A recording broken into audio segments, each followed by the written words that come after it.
današnjoj emisiji ću vas, moji dragi gledatelji, učiti nešto više o bosiljku, a specijalno ćemo govoriti o čaju od bosiljka. Na početku ću vam dati recept kako se pravi čaj od bosiljka, reći ću vam koje su zdravstvene blagodati, puno o povijesti bosiljke, čak ću vam dati informacije tko ne smije konzumirati ovu vrstu čaja. Međutim, za početak ćemo reći recept za čaj od bosiljka.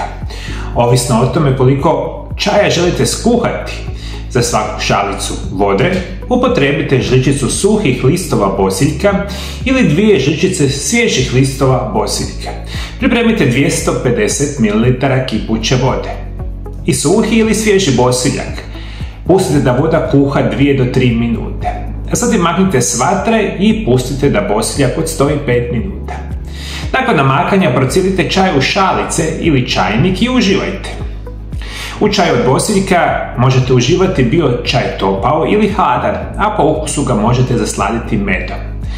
Za dodatnu posebnu poslasticu pokušajte dodati nekoliko kriški limuna ili malu grančicu mente prije posluživanja. Čaj od bosiljka se dobro snaže s nizom drugih okusa, slobodno eksperimentirajte s različitim kombinacijama kako biste pronašli onu idealnu kombinaciju koju vama treba. Dakle, vi danas čaj od bosiljka možete plaviti od suhog lišća, što će vam biti nekako najčešće, ali svi koji imate svježe vrste samog bosiljka možete ga koristiti. Nevjerojatno bitan zdravi čaj. Što se događa kada vi svakodnevno odlučite, recimo 15 dana zaredom, piti jednu šalicu čaja od bosiljka? Koje su zdravstvene blagodati čaja od bosiljka? Antioksidansi i ulja ove biljke imaju sposobnost pomoći u borbi protiv oštećenja slobodnih radikala, a istovremeno štite strukturu DNK i stanice. Ova biljka sadrži flavonoidne antioksidanse, kao što su orijentin i viceninare, koji pomažu u zaštiti bijelih krvnih stanica odgovornih za imunološku funkciju, kao i staničnu strukturu u kojima se prohranjuje DNK. Čaj od bosiljka je prirodni protuupalni lijek.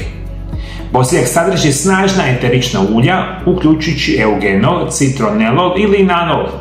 Nalazi studija pokazuju da ulja inhibiraju enzime i pomažu u smanjenju upale koja je u korijenu većine bolesti, poput bolesti srca, reumatoidnog artritisa ili upalnih crijevnih stanja. Mi danas znamo po velikom broju studija da ovi kemijski sastojci koji se nama nalaze u samom bosiljku imaju nevjerojatna snažna antikancerogena svojstva. Živimo u vremenima kada su razne vrste raka u enormnom porastu i redovito konzumirajući čaj od bosiljka potičete nešto što se naziva apoptoza. A što je apoptoza?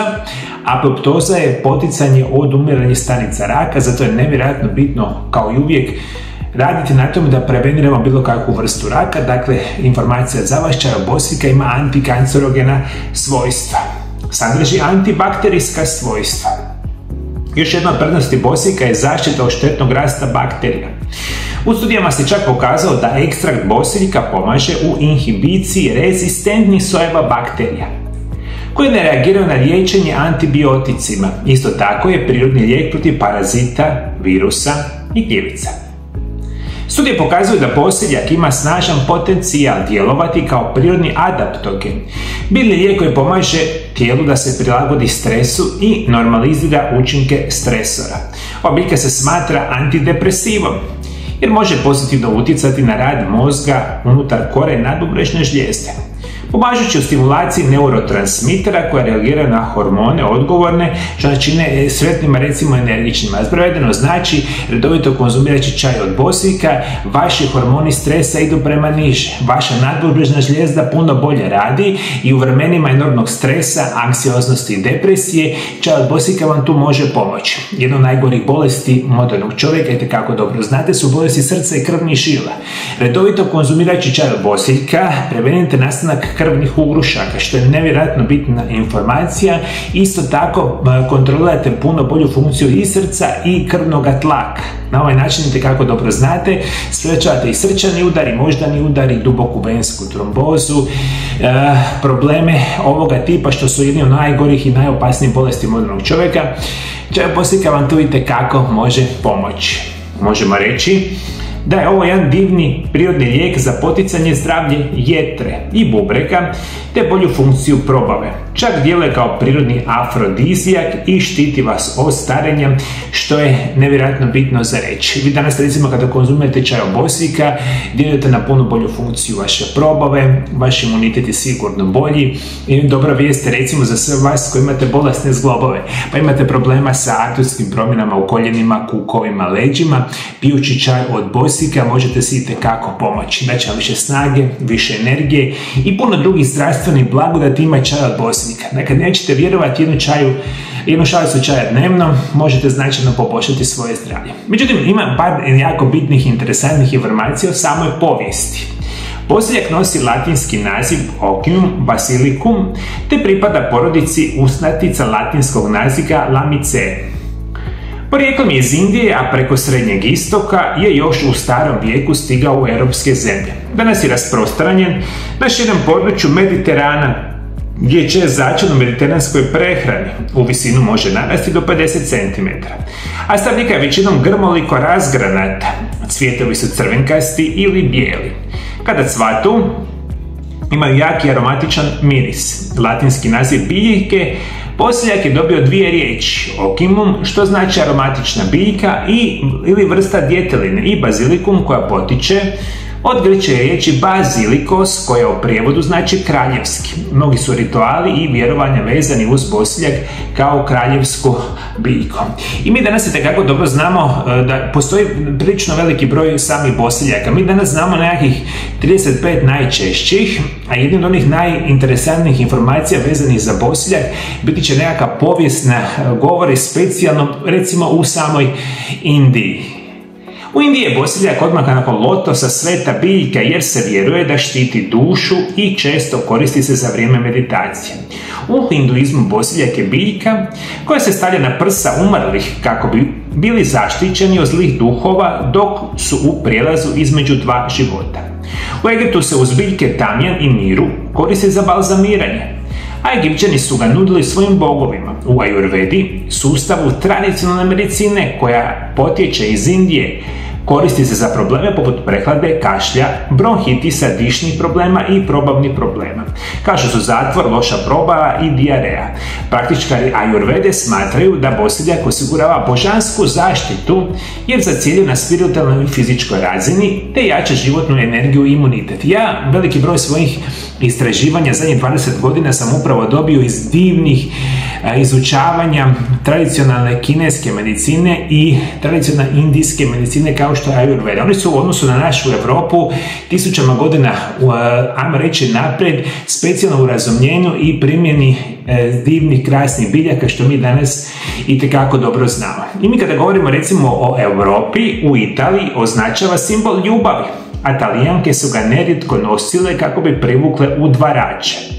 Postoje vjerovanja, ako se bosiljak stavi u novčanik, privući će blagostanje, uspjeh i novac. A primjer zato su trgovci u Haitiju koji ga stavljaju u dućane i vjeruju da će privući kupce i istirati nesreću. Jeste li znali da zapravo postoji 35 različitih vrsta bosiljka? Biljka dolazi u nizu različitih sorti i veličina. A zapravo postoje neke značajne botaničke razlike između različitih vrsta. Neke od mnogih vrsta uključuju limunski bosiljak, talijanski bosiljak, tajlandski bosiljak, ljubičasti bosiljak. Okus i miris variraju ovisno o jedinstvenim kemijskim komponentama i količini eteričnih ulja koje sorta sadrži. Najčešći bosiljak za kuhanje koji se koristi kao svježa biljka u receptima je talijanski bosiljak koji je bogat antioksidansima, magnezijem i vitaminima, što je nevjerojatno bitno za reći. I kao i uvijek, većina ovih prirodnih biljaka je kao što recimo čaj od bosiljka veliki broj osoba smije konzumirati. Međutim, naravno, apsolutno ne svaka osoba na svijetu. U najvećem problemu ste svi vi koji pijete velike količine lijekova svaki dan, jer svi ti lijekovi dolaze sa velikim brojem nuspojava. I onda kad kombinirate, na primjer, čaj od bosiljka koji ima snažna mogućnost poticanja zdravlja vašeg srca, vaših krvnih žila, pluća i slično, i pijete lijekove za razređivanje krvi, za srce i slično, dolazi do problema. Tako da jako dobro vodite računa kada vam govorim o mojim emisijama, imamo određene zdravstvene blagodati. Ako ste vi neka od tih osoba, najčešće ne smijete ni slučajno istovremeno koristiti kemijske sintetske lijekove i prirodne lijekove. Specijalno nikada ne zajednički, jer možete doći do velikog naravno problema. I mi kada govorimo o mogućim nuspojavama, kod pretjerane konzumacije čaja i pripravaka od bosiljka mogu se pojaviti određene nuspojave, a većina ih je uzrokovana kofeinom koji je prisutan u čaju. Glavobolja i dehidriranost. Alergija na bosiljak može dovesti do uznemirenosti trbuha ili upale, a trudnicama je preporučljivo da izbjegavaju čaj od bosiljka jer određeni aktivni spojevi mogu utjecati na razinu hormona. S obzirom na to da čaj od bosiljka može razrediti krv, ne preporučuje se njegova konzumacija prije operacije ili kirurških zahvata prije konzumacije čaja od bosiljka. Naravno, uvijek je izvanredno bitno posavjetovati se sa zdravstvenim stručnjacima. Moji dragi gledatelji, ja vam drage volje, evo zadnjih 5 godina svakodnevno stavljam nove informacije vezano uz zdravlje i prirodne lijekove. To je nešto divno. Mi danas u svijetu imamo desetke tisuća znanstvenih biljaka koji imaju zdravstvene blagodati. Mi samo to trebamo naučiti. Moji drage, volje vam to dajem svaki dan. Hvala lijepo naravno što me pratite i prije nego što naravno odete, obavezno pogledajte još jednu moju krasnu informaciju vezano čaj od ružmarina. U ovom video zapisu pored mene imate upravo taj čaj od ružmarina. Ako želite saznati još informacije vezane za prirodne lijekove, evo vam krasna vijest. Vidimo se drugi puta. Lijepi pozdrav!